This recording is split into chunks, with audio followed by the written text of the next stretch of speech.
नमस्कार, ABC channel में आपका स्वागत है। मैं हूं सचिन श्रीवास्तव और आप मेरे साथ देखेंगे आजमगढ़ से जुड़ी खबरें। आइए नजर डाल लेते हैं आज की खास खबरों पर। खबर के प्रायोजक हैं काशी इलेक्ट्रिक, भवनाथ, आजमगढ़। त्योहारों पर ई स्कूटी की खरीद पर पाएं निश्चित उपहार। रमा हॉस्पिटल, लरोली, आजमगढ़। इमरजेंसी सेवा 24 घंटे उपलब्ध। गोमती ग्रामीण निधि बैंक, रोजगार पाने का सुनहरा अवसर। रिक्त पदों के लिए bumper vacancy. Wooden touch, Bhavnath, Azamgarh. A complete hardware store और होटल पार्क ग्रीन, सिधारी, आजमगढ़। चंदौली जनपद की जनसभा में आजमगढ़ के सांसद दिनेश लाल यादव निरहुआ की ओर से दिए गए बयान को विवादित और अमर्यादित बताते हुए उनके खिलाफ अदालत में प्रार्थना पत्र दिया गया। एमपीएमएलए कोर्ट एसीजेएम पंचम उज्जवल उपाध्याय की अदालत में दाखिल अर्जी पर प्रकीर्णवाद के रूप में दर्ज करते हुए अगली सुनवाई 4 नवंबर की तिथि नियत कर दी। प्रकरण के अनुसार चौबेपुर के छितौना गांव निवासी सुनील यादव ने अपने अधिवक्ता ओम प्रकाश यादव के जरिए अदालत में परिवाद दाखिल किया। परिवाद में आरोप लगाया गया कि आजमगढ़ के सांसद दिनेश लाल यादव निरहुआ ने बीते 25 अक्टूबर को चंदौली जनपद में एक जनसभा को संबोधित कर रहे थे। इस दौरान सांसद ने खुले मन से लोगों को संबोधित करते हुए विवादित व अमर्यादित बयानबाजी करके यादव समाज को बांटने की कोशिश की। सांसद के इस बयान से देश विदेश में रहने वाले यादव समाज के लोगों की भावनाओं को ठेस पहुंचा है। वहीं सांसद के इस बयान के बाद समाज के अन्य लोगों द्वारा टिप्पणी की जा रही है। इसे यादव जाति के लोग मर्माहत है। अदालत से सांसद के कृत्य को गैर जिम्मेदाराना बताते हुए अदालत में तलब कर दंडित किए जाने की मांग की गई। गत दिनों चंदौली के बसारीपुर में छात्र सभा के प्रदेश सचिव कुलदीप यादव ने आजमगढ़ के सांसद दिनेश लाल यादव निरहुआ का पुतला फूका। सपाई गत दिनों निरहुआ के पाठी गांव में दिए गए बयान से बेहद खफा और आक्रोशित नजर आए। सपाइयों ने कहा कि निरहुआ को अपने बयान के लिए यादव समाज से माफी मांगनी चाहिए। उन्होंने कहा कि आजमगढ़ सांसद का बयान दुर्भाग्यपूर्ण है।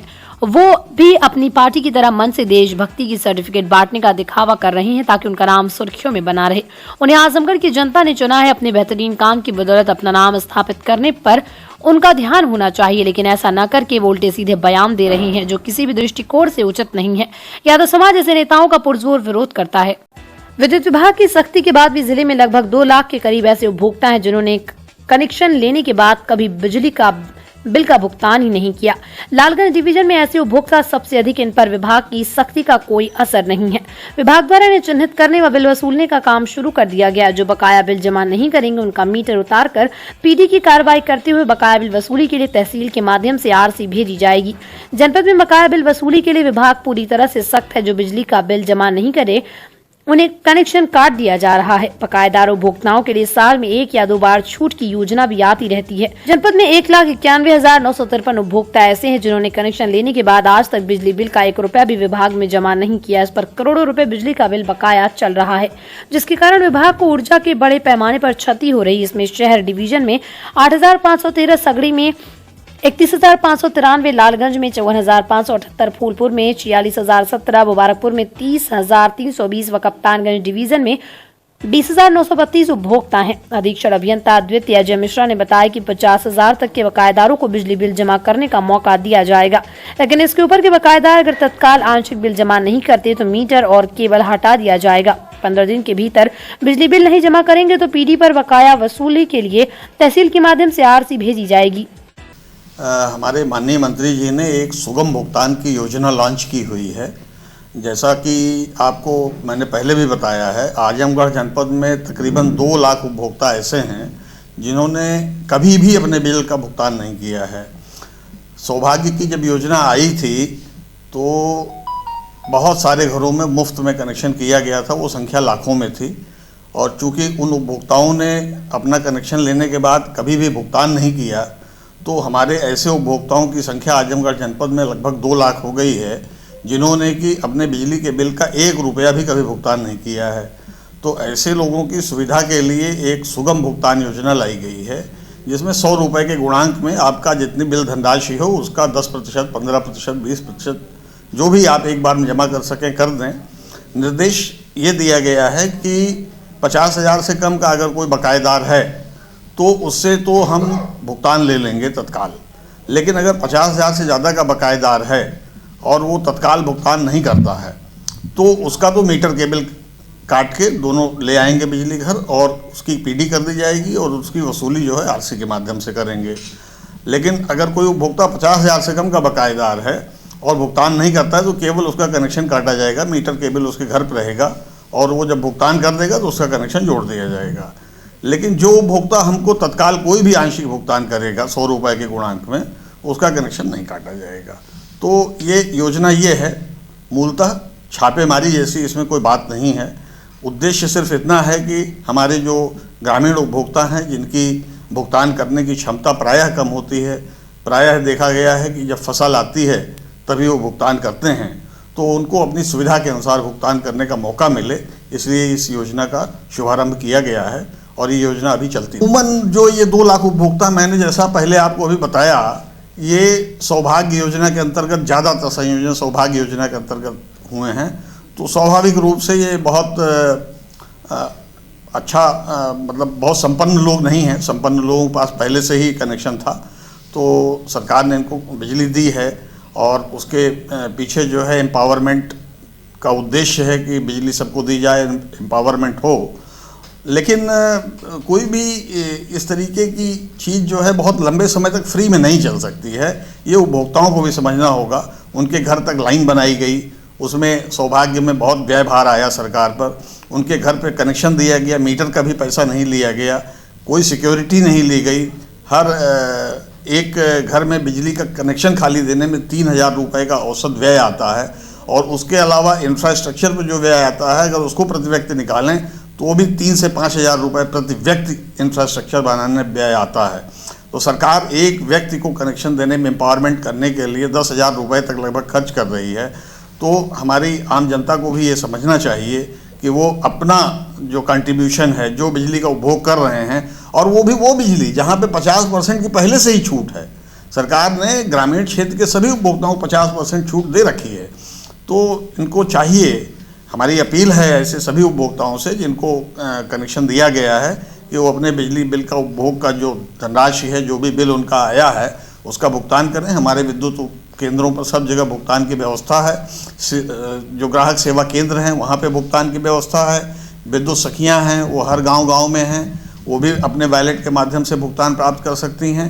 ये 3 माध्यम हैं जिनके माध्यम से भुगतान कर सकते हैं।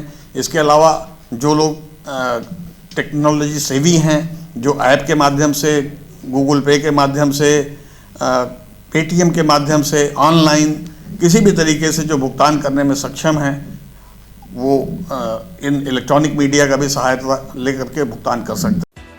जमीन मकान बचाओ संयुक्त मोर्चा और संयुक्त किसान मोर्चा के तत्वाधान में अमर शहीद कुंवर सिंह उद्यान से ग्रामीणों ने जुलूस निकालकर राष्ट्रपति, प्रधानमंत्री, मुख्यमंत्री को संबोधित अपना ज्ञापन जिलाधिकारी के माध्यम से भेजा। ग्रामीणों ने जान दे देंगे, जमीन नहीं देंगे, लड़ते जीतेंगे, अंतर्राष्ट्रीय एयरपोर्ट का मास्टर प्लान वापस लो, किसी भी कीमत पर जमीन मकान नहीं छोड़ेंगे, विस्तारीकरण के नाम पर भूमि अधिग्रहण वापस लो, सर्वे के नाम पर महिलाओं का उत्पीड़न बंद करो, दलित महिलाओं और ग्रामीणों के उत्पीड़न की न्यायिक जांच कराओ, जमीनों के लुटेरे वापस जाओ सहित तमाम नारे लगाए। मोर्चा के नेताओं से अतिरिक्त उप जिलाधिकारी नंदिता शाह ने वार्ता की। ग्रामीणों ने कहा कि उप जिलाधिकारी सगड़ी कई राजस्व कर्मी, पुलिसकर्मी, पीएससी के साथ शाम देर रात पहुंच सर्वे की बात कर नाप जो कर रहे हैं। ग्रामीणों ने कहा कि जब जमीन हम देना नहीं चाहते तो सर्वे का क्या औचित्य। प्रशासन के लोग भद्दी, अश्लील, जाति सूचक गालियों के साथ ग्रामीणों को मारने लगे, जिसके बाद जिलाधिकारी आजमगढ़ से शिकायत की पर कोई कार्रवाई नहीं हुई।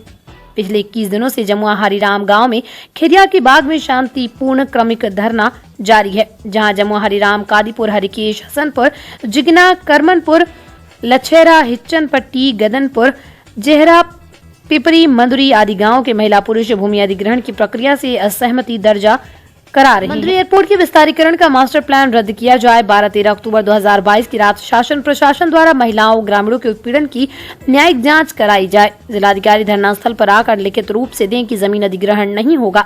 संयुक्त मोर्चा के नेताओं ने कहा कि पिछले करीब 15 सालों से आजमगढ़ में मंदुरी हवाई अड्डे के लिए जो जमीन अधिग्रहित हुई उस पर न कोई विमान आया और न गया, और न ही आसपास के ग्रामीणों को रोजी रोजगार, जीविकोपार्जन का कोई साधन उपलब्ध हुआ। आजमगढ़ जैसे पूर्वांचल के जिलों से नौजवान रोजी रोटी की तलाश में ट्रेनों में जानवर की तरह ठूंस कर मुंबई, दिल्ली, पंजाब, गुजरात, चेन्नई के शहरों में जाने के लिए मजबूर होते हैं। आवश्यकता तो यह है कि रेलों की यातायात क्षमता बढ़ाई जाए और बड़े पैमाने पर उद्योग धंधे खोले जाएं और खुदरा व्यवसाय को बढ़ाया जाए। मोर्चे के नेताओं ने सवाल किया कि आजमगढ़ में एयरपोर्ट के विस्तारीकरण पर इतनी आतुरता क्यों है, जब हमारे जनपद में 100 से 200 किलोमीटर की दूरी पर वाराणसी, गोरखपुर, इलाहाबाद, कुशीनगर, अयोध्या में अंतर्राष्ट्रीय हवाई अड्डे हैं। आरोप लगाया कि सार्वजनिक क्षेत्रों को निजी हाथों में बेचा जा रहा है। अब उसी तर्ज पर किसानों की जमीन मकान छीनकर कंपनियों के हाथों बेचने की साजिश की जा रही है। हमारे इलाके में जो इंटरनेशनल एयरपोर्ट के विस्तारीकरण के लिए जो मास्टर प्लान आया हुआ है, हाँ, उस मास्टर प्लान के तहत हमारे गांव को उजाड़ा जा रहा है, हमारे खेत को अधिग्रहित करने की कोशिश की जा रही है और वहाँ के मजदूर और किसानों को धमका करके वो अपना काम करना चाहते हैं। हम इसके विरोध में हैं। हम ये चाहते हैं कि इनका जो एयरपोर्ट का मास्टर प्लान है, ये प्लान को वापस लें या रद्द कर दें। और यहाँ पर जो हमारे पहले से हवाई पट्टी मौजूद थी, उस पर तो कभी हवाई जहाज उड़ी नहीं। वो उसको उन्होंने मोदी जी ने एक बार वहाँ मीटिंग किया था, तो उन्होंने कहा कि हम इसको नेशनल एयरपोर्ट बनाएंगे। तो और अगले महीने में या 3 महीना बाद बताया उन्होंने कि इसकी उड़ान होगी। वो 5 साल उनकी सरकार निकल गई, कोई उड़ान नहीं हुआ। तब उन्होंने कहा कि अब हम इसको इंटरनेशनल एयरपोर्ट बनाएंगे। पहले आप बताइए कि लड़का हुआ ही नहीं और उन्होंने पहले शादी तय कर दिया, नेशनल बनाया नहीं, इंटरनेशनल का उन्होंने नारा दिया। और इंटरनेशनल एयरपोर्ट के नाम पर वो जितनी दूर की ज़मीनों को कब्जा कर रहे हैं, ये हमारा मानना है कि जब बड़े बड़े एयरपोर्ट को बेचे गए हैं, जो रेलवे बेची गई है, और जो ये 3 कानून वो लाए थे जिसके लिए 13 महीना दिल्ली में किसानों ने आंदोलन किया कानून वापस लेने के लिए, उसमें तो वो असफल नहीं हुए, दिल्ली वाले सफल नहीं हुए, असफल हो गए।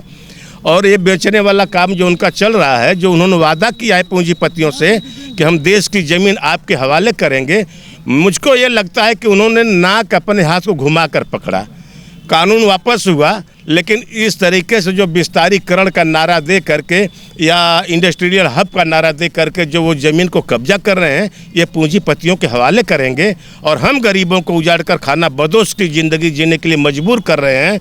तो हम खाना बदोश की ज़िंदगी जीने के लिए तैयार नहीं हैं। हम अपनी ज़मीन के लिए लड़ने के लिए और लड़ते लड़ते मर जाने के लिए तो मौजूद है। जो है अंतर्राष्ट्रीय हवाई अड्डे के नाम पर जो है गांव वालों को मकान और उनकी ज़मीन से बेदखल करने की जो सरकार की कोशिश कर रही है, उसके खिलाफ लगातार 21 दिन से जो है ग्रामीण धरने पे बैठे हैं। और 12-13 की रात में प्रशासन जो है SDM वहां पर जा करके महिलाओं के साथ बता करते हैं, जांच सूचक गालियां देते हैं और रात में भी जाके सर्वे करते हैं। तो इसके खिलाफ लगातार ग्रामीण 21 दिन से धरने पर बैठे हैं, लेकिन प्रशासन एक भी सुध नहीं ले रहा है। तो आज हम फिर से प्रशासन को अपनी मांगों से अवगत करवाने आए हैं कि हमको कोई भी विस्तारीकरण नहीं चाहिए, आप हमको जमीन मकान से कोई समझौता नहीं करेंगे। और जो भी SDM और जो भी प्रशासनिक अधिकारी हैं जो रात में सर्वे के नाम पर महिलाओं के साथ, बुजुर्गों के साथ उत्पीड़न किया है, उनके खिलाफ कार्रवाई की जाए।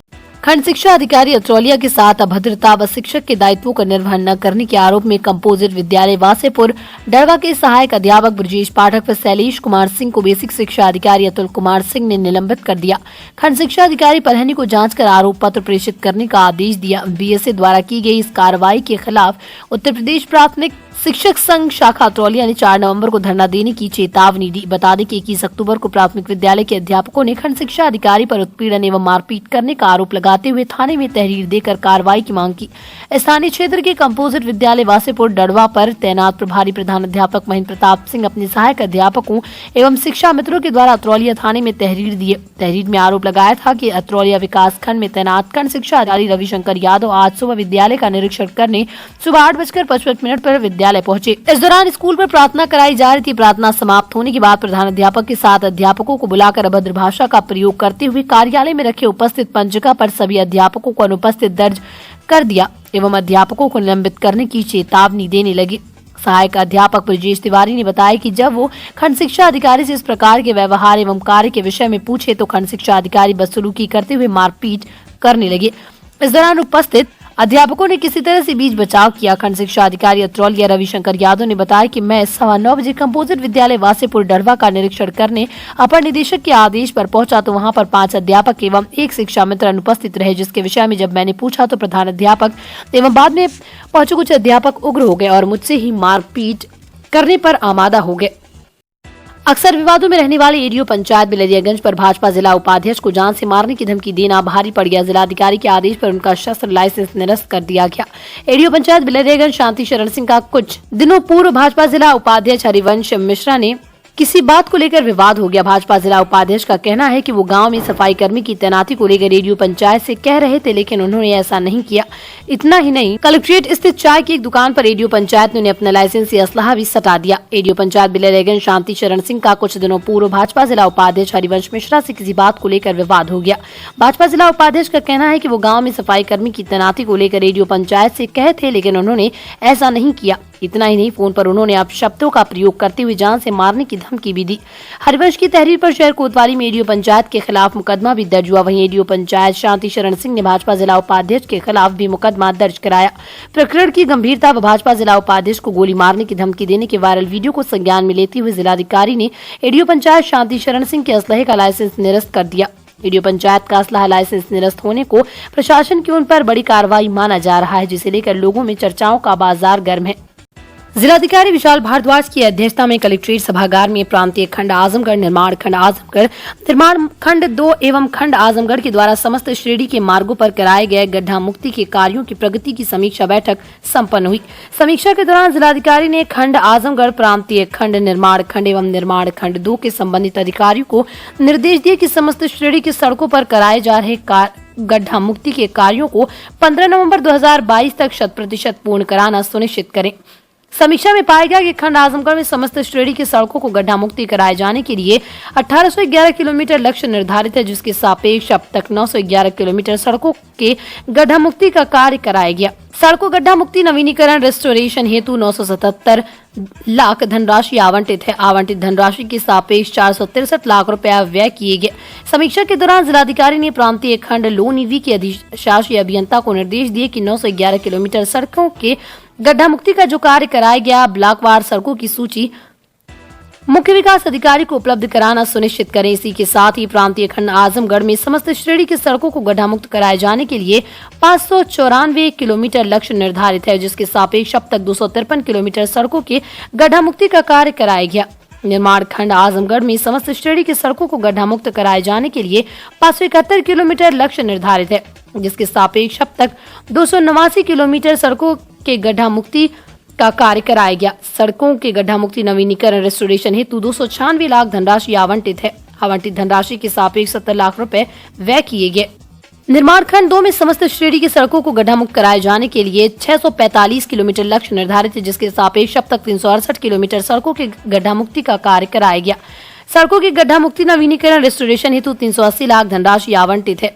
आवंटित धनराशि के सापेक्ष 192 लाख रुपए व्यय किए गए। इसी के साथ जिलाधिकारी ने AR एवं SR श्रेणी के प्रमुख सड़कों पर जो कार्य कराए गए उसकी सूची मुख्य विकास अधिकारी को उपलब्ध कराने के निर्देश दिए। उन्होंने ये भी निर्देश दिए कि सड़कों पर रोड सेफ्टी मेजर का भी कार्य कराएं, जिससे सड़क दुर्घटनाएं कम हो। इस अवसर पर मुख्य विकास अधिकारी आनंद कुमार शुक्ला, DESTO RD राम सहित कार्यदायी संस्थाओं के संबंधित अधिकारी उपस्थित रहे। विद्युत संशोधन विधेयक 2022 को संसद में पेश किए जाने व हवाई अड्डे के विस्तारीकरण को लेकर आक्रोशित अखिल भारतीय किसान महासभा ने गुरुवार को अपनी नाराजगी जाहिर की। महासभा के अध्यक्ष जयप्रकाश नारायण ने कहा कि सरकार ने वादा खिलाफी कर संसद में विद्युत संशोधन विधेयक पेश कर विश्वासघात किया है, जिसे देखते हुए किसान महासभा फिर से सड़कों पर उतरने के लिए बाध्य हो गई। वहीं हवाई अड्डे के विस्तारीकरण को लेकर भी महासभा ने अपना विरोध दर्ज कराते हुए सरकार से हवाई अड्डे के विस्तारीकरण की योजना को रद्द किए जाने की मांग की। दो सवाल हैं, आपने देखा ही है। एक, संसद में जो बिजली बिल किसानों से सरकार ने कहा था कि हम वापस लेंगे और नहीं पेश करेंगे, उन्होंने पेश कर दिया है और वो पेंडिंग पड़ा हुआ है संसद में। दूसरा, उत्तर प्रदेश में बिजली विभाग द्वारा की जा रही अनियमितताओं का बहुत गहरा असर गरीबों पर पड़ रहा है, जो अभी आपके सामने मांग पत्र में दिया गया है कि गरीबों के कनेक्शन के नाम पर बहुत भारी वसूली हो रही है और उनके कनेक्शन काटे जा रहे हैं, भ्रष्टाचार है। और सरकार ने और मुफ्त बिजली देने के नाम पर बड़े पैमाने पर लोगों को कनेक्शन दे दिया, लेकिन उसे बिजली सप्लाई नहीं किया, लेकिन आज वसूल रहे हैं, तो उस सवाल पर है। और तीसरा, जो हम लोगों की लंबी लड़ाई चल रही है हवाई अड्डे के विस्तारीकरण का, तो घनी आबादी और 2 फसली ज़मीन है, इसलिए वहाँ इस तरह का कोई काम 2013 लैंड एक्विजिशन एक्ट के खिलाफ है। उस एक्ट के खिलाफ है इस तरह की ज़मीनें लेना, इसलिए उसे तत्काल प्रस्ताव वापस लिया जाए, हम लोगों की यही मांग है। Wooden touch Bhawarnath Azamgarh, a complete hardware store. हमारे यहाँ branded plywood, flush door, designer door, PVC door, formica, fancy hardware, kitchen की चिमनी एवं मॉड्यूलर किचन की एक्सक्लूसिव रेंज उपलब्ध। अपने आशियाने में लगाइए 4 चांद, पहुंचिए wooden touch Bhanwarnath Azamgarh. Hotel park green hydel चौराहा सिधारी आजमगढ़। स्वच्छ और आरामदायक AC and non AC rooms, 24 hour room service, north Indian, south Indian, Chinese, Italian, veg and non veg लजीज और जायकेदार व्यंजन उचित रेट पर उपलब्ध। शादी, विवाह, engagement, marriage anniversary, birthday party के लिए लार्ज बैंक्वेट हॉल, मीटिंग और सेमिनार के लिए कॉन्फ्रेंस हॉल। आपकी खुशियों में लगाए 4 चांद। होटल पार्क ग्रीन हाइडल चौराहा सिधारी आजमगढ़। पूर्वांचल की शान रमा हॉस्पिटल नरोली आजमगढ़ में डॉक्टर अमित सिंह, डॉक्टर खुशबू Singh, doctor Pankaj Sharma, doctor Dheeraj Singh, doctor अंकुर यादव, डॉक्टर शिवा मदान, डॉक्टर धीरज पाटिल, डॉक्टर इर्तिका अली, डॉक्टर तौहीद अहमद और डॉक्टर फराज हनफी दे रहे हैं अपनी सेवाएं।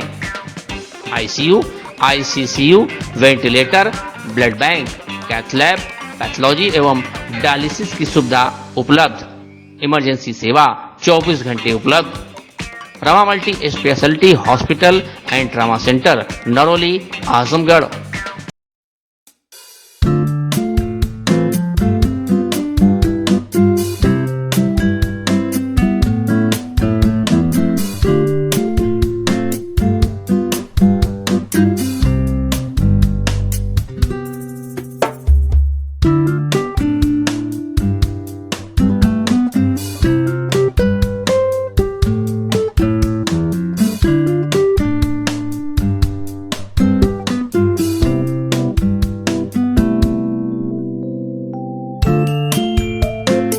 काशी गोमती ग्रामीण निधि लिमिटेड की नई सौगात। Kashi electric Shri Gandhi Gurukul inter college Bhanwarnath के सामने इलेक्ट्रिक स्कूटी का भव्य शोरूम। पेट्रोल का खर्चा जाइए भूल, तय करिए कम बजट में पोल्यूशन फ्री लंबा सफर। देश में इलेक्ट्रिक स्कूटी की सबसे अनुभवी कंपनी हरियाणा की विनिंग फ्यूल्स मोबिलिटी की स्कूटी में मिलेगा आपको लो speed, high speed scooty, super comfort, sustainable seat के साथ अच्छी लाइटिंग फीचर्स। सुनहरा अवसर, खरीदें ये स्कूटी और पाएं निश्चित उपहार। ई स्कूटी की अपार सफलता के बाद इलेक्ट्रिक बाइक